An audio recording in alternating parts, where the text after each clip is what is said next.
You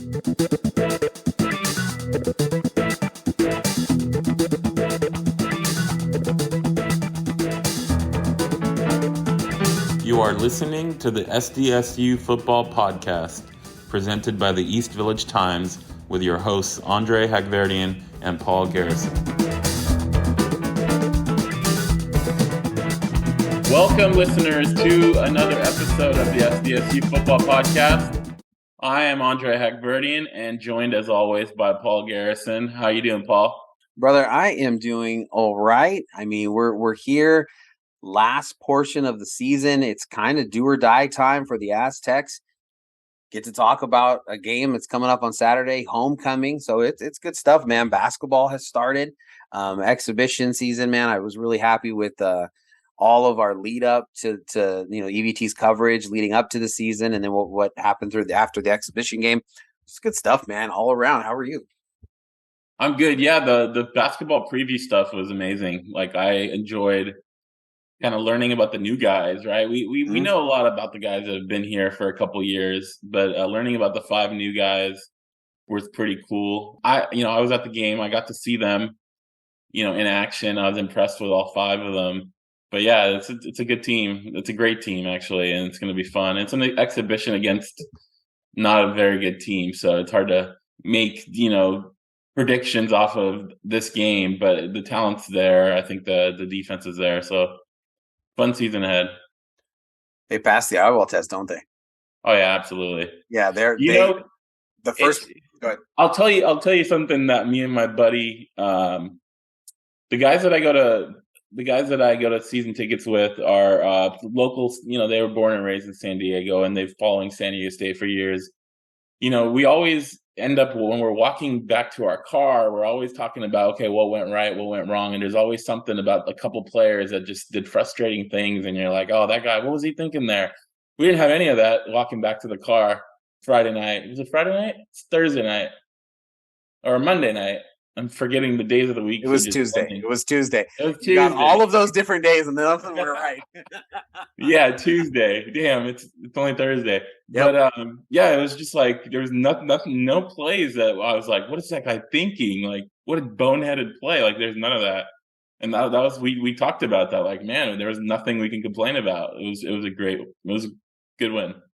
Yeah, I thought the exact same thing. I thought it was a lot of fun. There's been exhibitions that they've played against that same team where there's just a lot of, not scoring and things of that nature. And you walk away going, well, it's just an exhibition, but you're talking about it from the other perspective. But I think that, to your point about the previews and stuff, Austin Tark, really, really dug down and produced a lot of great content for these Village Times. And one of them was on Elijah Saunders, which, that was the last one that kind of capped everything off.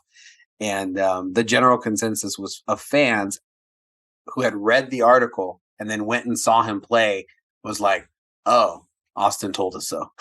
Because he just looks like he's not a freshman in any way, shape, or form. It's just a fun team. They're huge and they can play so many different varieties, so many different styles. It'll be really fun to see how Coach Dutcher decides to put everybody there. But hey, wait, this is the SDSU football podcast. I know. I did want to make one point though, more on basketball. I'm left-handed and I'm very partial to left-handed athletes. I do. I'm aware. Ned Flanders, was he your favorite? Who's that? Ned Flanders on The Simpsons with the Leftorian. I don't know about that one. Okay. But Micah Parrish. Yeah. I loved everything about him. You know who he reminds me of? Trey Kell, because he wears number 3? No, that was another thing. Matt Bradley wearing 20 was really odd. I was like, that's not his normal number. He must have changed numbers. He did. We asked Micah about that. Didn't make it into one of the preview articles? He said he may have had something to do with it. But, yeah. But anyway, he reminds me of Stacey Augmon. And maybe we're dating ourselves here. But the guy who played on UNLV. Oh, I know exactly what you're talking about. That is wow. If Micah Parrish is Stacey Augmon, does he have that same explosion? He does. I mean, some of the drives to the basket and finishing around the basket. I mean, I don't think he had any dunks, but his length his ability to finish, obviously left-handed. Mm-hmm. He's a better. I mean, Stacey Augmon had a terrible outside shot. Yeah, I was And gonna say Parrish he was an above the rim player in college, especially. yeah, but like defense, like he locked Mm-hmm. down even in Mm-hmm. the NBA, he was a lockdown guy. But Micah Parrish obviously can shoot way better than Stacey Augmon ever could. But he kind of reminded me just based on physical appearance, length, and kind of that lefty kind of drives to the basket. So I'm going to be excited to watch him play. Yeah, I think Micah is. I mean, first of all, he gave a great interview. Got to speak with him. That was one of my articles that I wrote, and you know, JD Luster, who also spoke to, talked about how over the summer, Micah Parrish was the best shooter on the team, percentage wise, in all the drills that they did. And then he talked about, hey man, not too many guys score 12 and 6 at the Division 1 level. And then you start looking around for minutes for him. And you're like, man, where does he play? I mean, there's so much depth. I mean, I think towards in the second half, Kashad Johnson leading the break 2 plays in a row and finding players for easy buckets.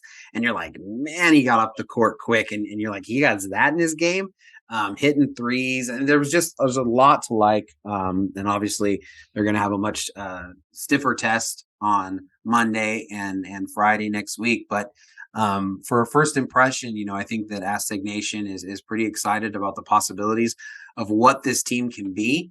When you score 102 points and you don't feel like, Matt Bradley had 50 of them and Darian Trammell had the other 50, you kind of feel like, man, like they have so much more potential there.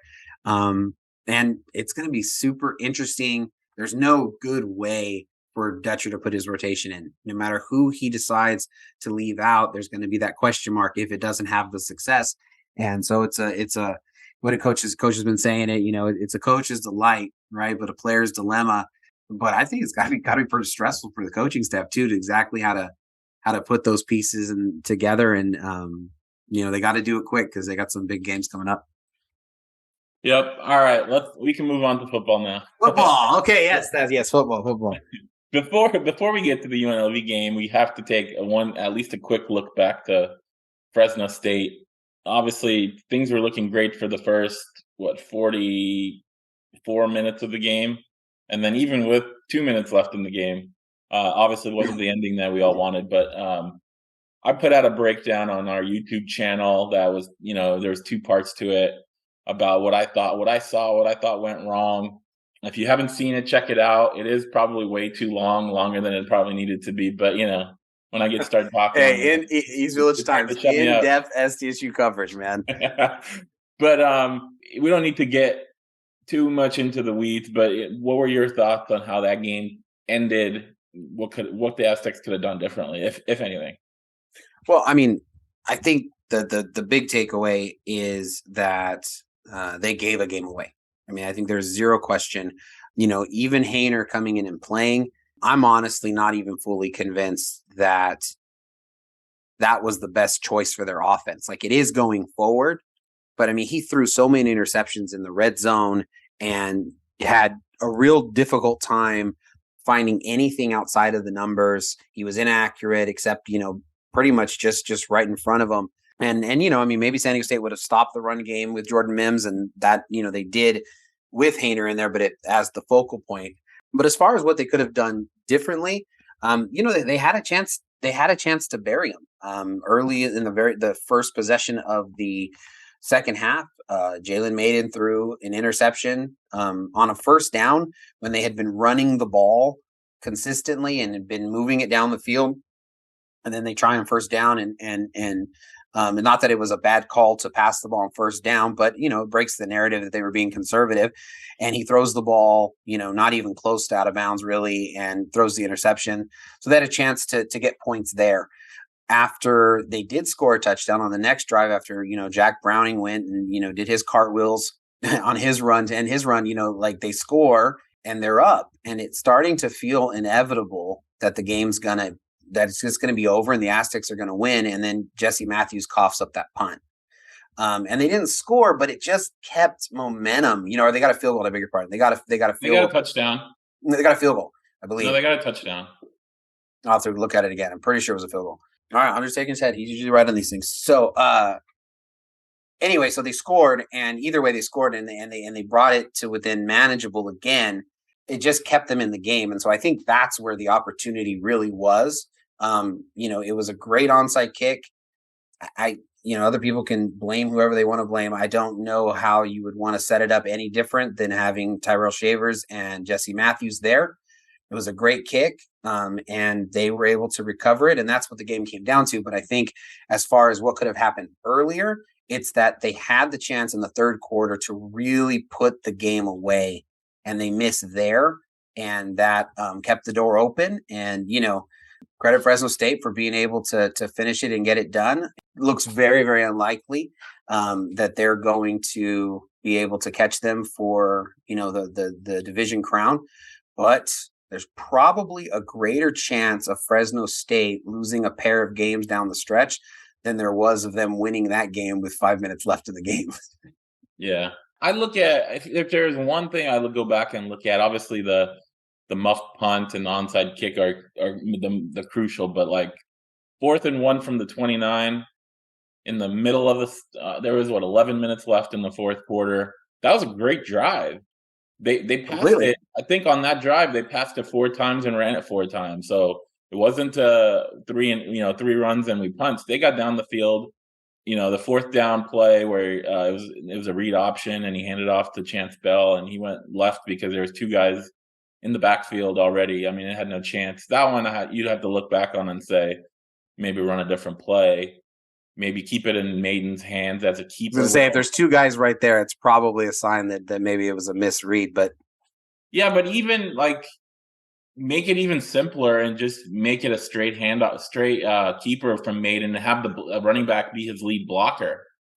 100%, like the touchdown that he scored on. Exactly. On my breakdown, I said, why not go back to that I formation with Martin Blake at fullback that you used on 3rd and 2 and 4th and 1 in the third quarter. But even you can go shotgun, but have Maiden catch it and go forward. Don't let him even think about where the defenders are. You look back and go, that play hurts among all the other plays, but still, the game wasn't lost there. It just wasn't necessarily finished. Yeah, it's, as Coach Hoke said on Tuesday, it was heartbreaking. He said there were tears in the locker room and, but the team has to move on. The season's not over.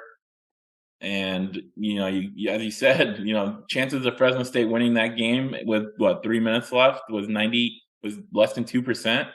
And so losing 2 games out of 4 is probably higher than that. So all San Diego State can do is control what they control, and that's going 1-0 every week for 4 weeks and seeing where the chips fall. And at the worst case scenario, if they finish the season 8-4 and they don't get into the conference championship game, they have to be proud how they finished the season. They'll go to a decent bowl game, and that's what they look forward to. No, I agree. And then, kind of segueing into UNLV, they play tight games with the Rebels, even though the Aztecs have had, good success against them in the last 8 years. The games have been closer than expected. And when UNLV won, it was an upset. And I think the scary part about this game is, you mentioned 8-4, but the reality is I think they'll be favored for sure in only 2 more games because they're trying to get to bowl eligibility. This is a must win. Because I think there's 2 parts of this and would have to see, how it unfolds down the stretch. But I don't know that 6-6 gets them into a bowl when the Mountain West only has 5 bowl tie-ins. So they not only have to get this one, they probably have to get 2 more, I should say, in addition to this game. And so going 3 out of their last 4, it really has the feeling of a near must win. And not only to kind of keep pace and try to, let the mojo happen for them to be able to get back into the championship hunt. The Aztecs have a very good streak of going to bowls during normal seasons, right? They obviously missed it from the COVID season, but they have, I think it's 12 in a row. And to that's a lot to be the team that is unable to make it to a bowl. I think that's possible. I think UNLV has the ability to beat the Aztecs on Saturday. And I think it's a pretty challenging game, especially because I think there's a tendency to have a hangover. because of everything that happened with Fresno State. And if the Aztecs aren't careful, they're going to lose twice to Fresno State, and they got to be ready to play at 4:00 on Saturday. Getting to 7 wins is also a number that a lot of gamblers out there are going to be looking for, because the over-under was 6.5 wins this year. So, those people out there that have some money on the over-under for San Diego State, you need 3 more wins. And, and then that it's a funny that you say that, because I think there is a large contingent of Aztec fans, at least the ones that seem to be on our social media and contacting us and stuff like that, who are really disappointed where the Aztecs are. But to your point, they're exactly where the pundits believe that they would be. I think the frustrating part about the season is they're just very much like a typical 500 team, which they have great moments, and then they have just like 3rd and 15 from your own 15-yard line, and you haven't went for that, it seems like, in 10 years, and you go for it here, and then you just don't block at all, and it's a strip sack, and you know what I mean? You're just like, oh my goodness, that's something that a 500 team does. And then as the flip of it, no points on that one. And they held them to 4 and out, and were able to completely stop it. And you're like, oh man, are they wasting this defense and all of the things that come with it? My prediction this year was a 9-3 year, 9-3 or 10-2, depending on one of those Boise or Fresno games, right? But I thought both of those would be tough losses. The Arizona game is the only one that, looking back on it, I think I got wrong, and most people got wrong. But if you tell me that the Hawaii and Toledo games required last-second drives when they were losing the game to win those games, and then the Boise and Fresno games, they had double-digit leads in the third quarter or fourth quarter in both of those games, not third quarter in Boise and fourth quarter in Fresno, and they lost those. Just the way they've ended up at 4-4 is chaotic. But it's not too far off from where I think most people thought they would be record-wise. Right, and I think that goes back to the shape of their offensive line and the fact that it's very difficult to have continuity on offense when you struggle to block other teams. And, that's from how I understand football. Your description is the description of an inconsistent offensive line, because you can, if you're good, then everything can click and you can be dominant. But then just as quickly, it can fall apart. And, and I think even though, Haener threw for a bunch of yards, man, I thought the defense played really, really well. The number of hits that they got on him, and I thought that was good. So give me more about UNLV. What are we looking for this upcoming week? They're coming off a bye. They're getting their quarterback back, Doug Brumfield. He got a concussion, head injury in the San Jose State game. It's funny, they started 4-1 in their first 5 games, which they only won a total of 2 games in the last 2 years combined, and they already doubled that in 5 games this year. They were trending in the right direction. Brumfield gets hurt early in the San Jose State game. They lose those 3 games. Their offense, I think, scored 11 points average in those 3 games. And then suddenly their defense has given up 40 points in each of those games. So not only did their offense dip with Brumfield going out, but their defense seemed to take a huge dip. Now the level of competition drastically improved. You play Air Force and their Russian attack. You play San Jose State. And you play Notre Dame, which I believe was a top 10 team at the start of the year. Obviously, they've not had as great of a season as they thought, but they still have the talent there. So I think it's all about Brumfield and that offense. Can he come back, and can they go back to how they did the first 5 games where they're scoring 38 points a game, running the ball and passing the ball? That's going to be the key. How rusty is he going to be? It's another second week in a row they're playing a quarterback that's coming back from being out several weeks. So can they take advantage early on when he's a little rusty, like Haener was a little rusty? That's kind of what I'm looking for, is how Brumfield is going to look coming back from, several weeks off. I agree. And I think, you had a couple really good nuggets, I thought, in more than just a couple, but to talk about here about the game in your preview.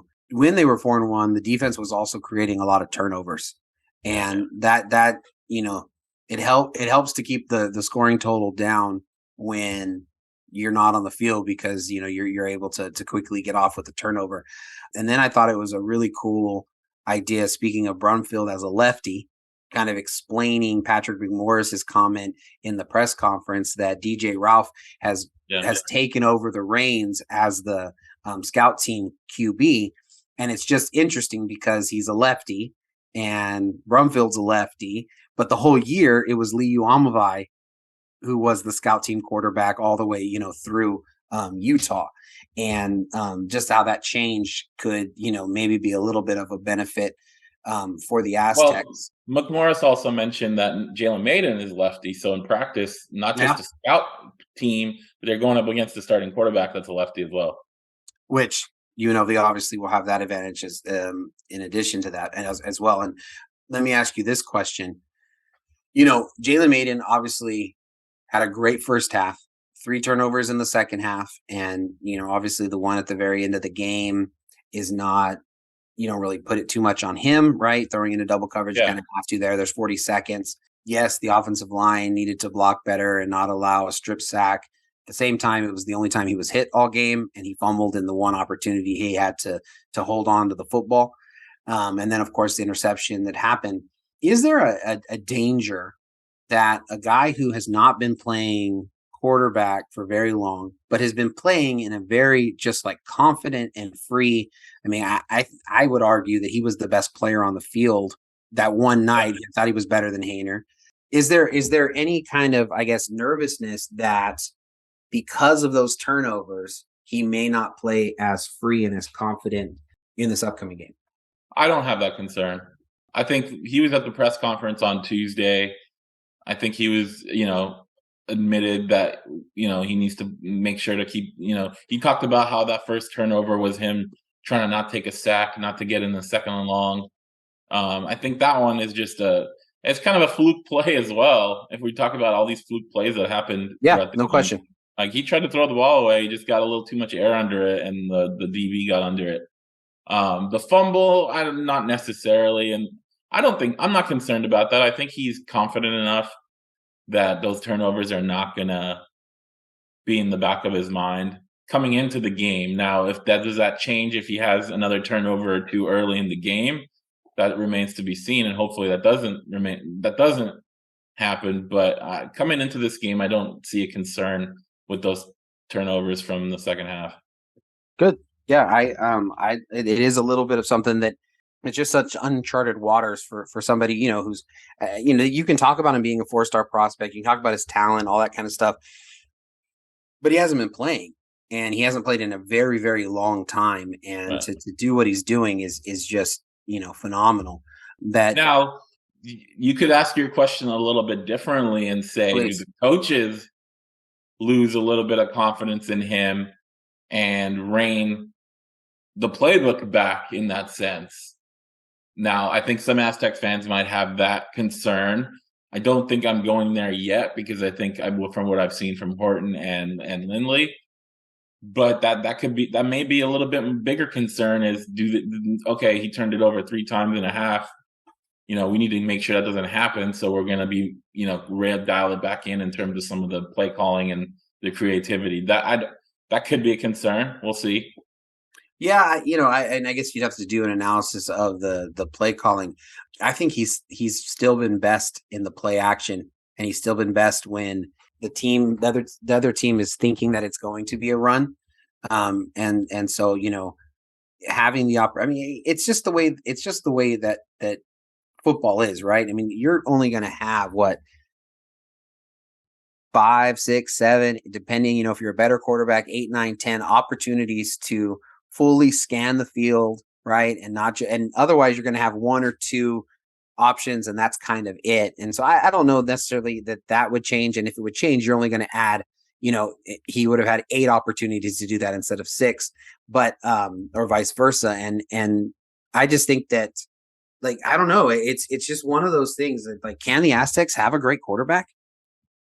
I mean, right? I mean, it's just something has got to go wrong, doesn't it? I mean, he can't be this can't be Jalen Maiden, right? I mean, this can't be the something.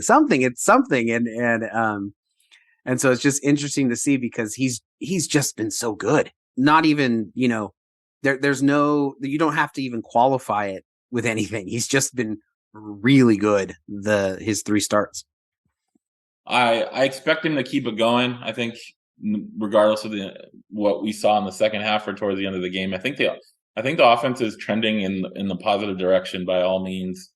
They do need to get the running game going.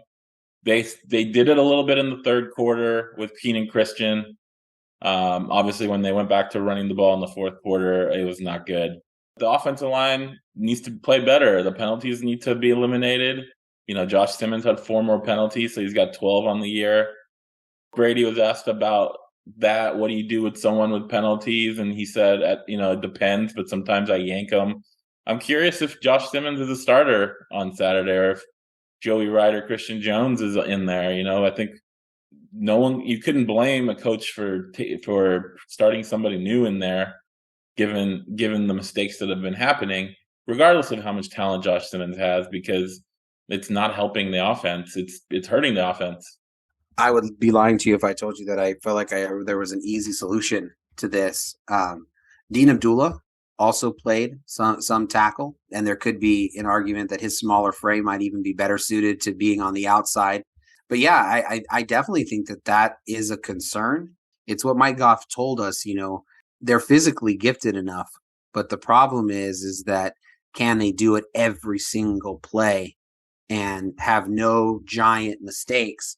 And unfortunately, they've had giant mistakes that have led to really negative things for the Aztecs. And I think they've been better with some of the procedure penalties and things like that at home. So being able to have some home cooking and road game against New Mexico, it could trend in a positive direction. And then, Maiden has shown for the first time, like the ability for a quarterback for the first time with Maiden has shown the ability to like make up for some of the mistakes that have taken place. It's a really, an ongoing thing. And I wrote an article about it, about what to look for in the second half of the season. On paper, you're going to look at this offensive line and you're going to say, man, they're all coming back except for UNLV. And they got a person that they feel like can jump in for him. And then they have multiple years with these guys. And so you're thinking that like in a couple years, 2024, this could be one of the best lines that the Aztecs have had in a long time. NFL guys all the way throughout, guys who will definitely be in camps. And you're hoping for that. But if that's going to happen, you have to see some growth these last 4 games, starting against UNLV. You have to see some growth, or it's just young guys who are not going to meet that potential, and they need to figure out a different mix moving forward. Yeah, they're going to have the tackles are going to have their hands full with Adam Plant, who's a really good defensive end. He's played really well against the Aztecs the last 2 years, and he's a really good player. And then Austin Ajike leads the Mountain West with 87 tackles. The next highest guy on their team has like half of his tackles.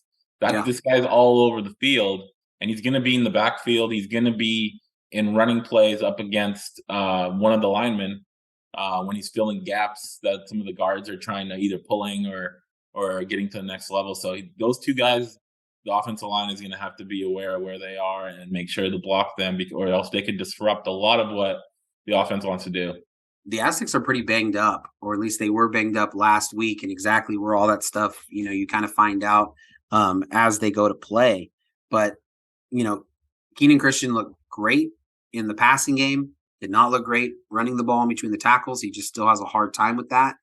Throughout the season, Jordan Bird obviously was able to do it at the very beginning, but he's shown the same kind of boom or bust, part of his game where he's going to get a long gain or he's going to get nothing. Chance Bell looked really good but he looked like he got hurt again, and obviously was not there at the end.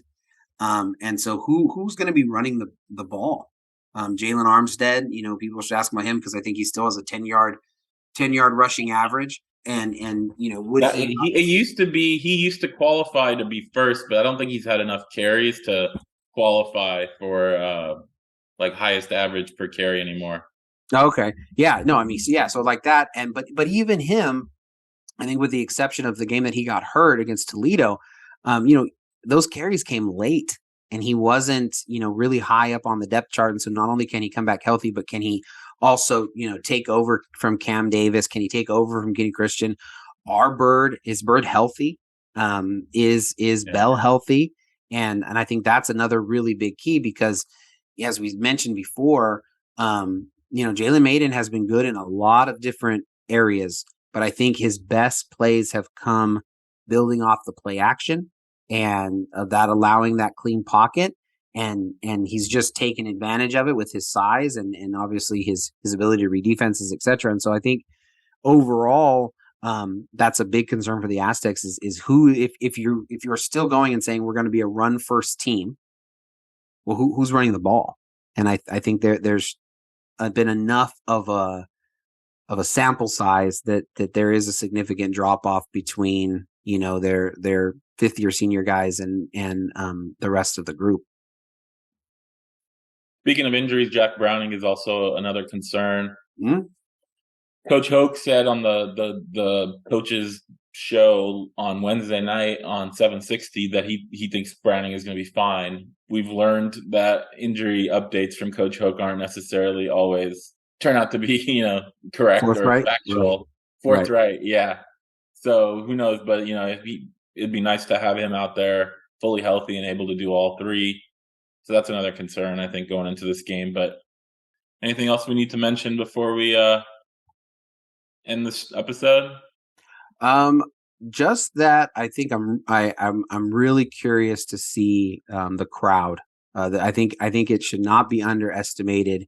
San Diego, the city of San Diego, turned the city red, and it is homecoming. It is homecoming. I'm an alumni, so I'm coming back for homecoming.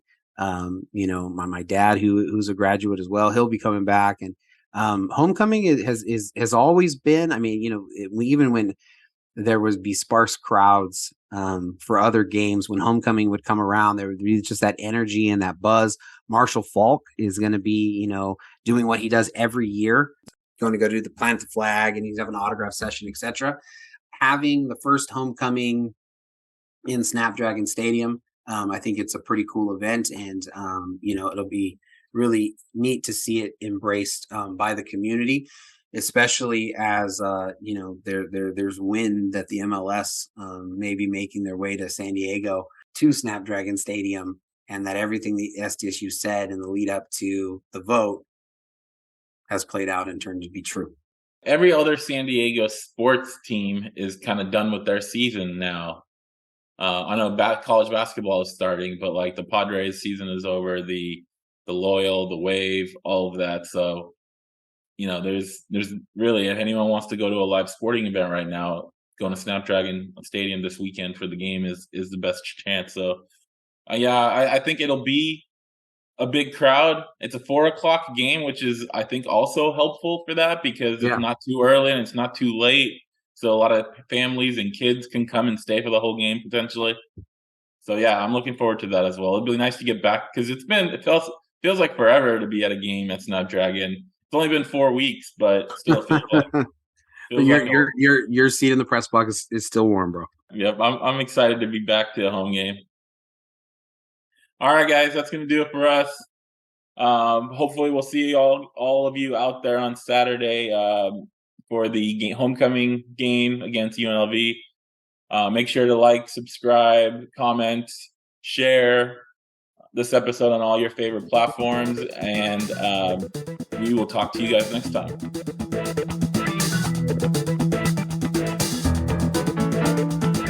You are listening to the SDSU Football Podcast, presented by the East Village Times, with your hosts Andre Hagverdian and Paul Garrison.